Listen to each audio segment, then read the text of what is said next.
If you want to share your contacts and mailing lists with others on First Class, there are two ways to do this. One method allows you to share copies of your contacts, which means updates to the originals are not reflected in the copies, and the other method is to share a contact database, which means all updates are available to those who share. Let's start with the less desirable copy method first. James has a mailing list and a contact in his contacts folder, and he wishes to share with Colton.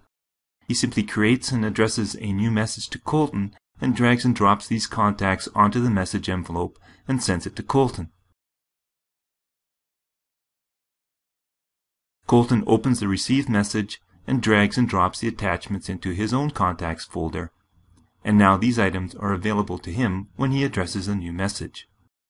The problem is that these copies are no longer tied to the original, and if Colton or James updates either one of these items, the other person will not see the changes. A better method for James would be to create a shared contacts database.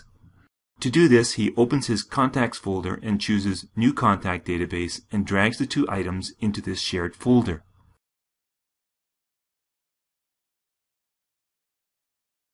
He renames it as James's Shared Contacts. These two items are still available to James when he addresses an email. However, he can now share this database with Colton. He subscribes Colton to the database and now changes the permissions. He adds Colton to the Who list and specifies the access rights for Colton. He has chosen to allow Colton to open the items, which means that he can open and view the content in the database but not make changes.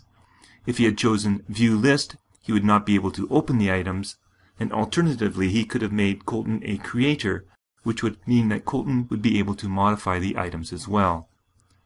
The final part is now up to Colton.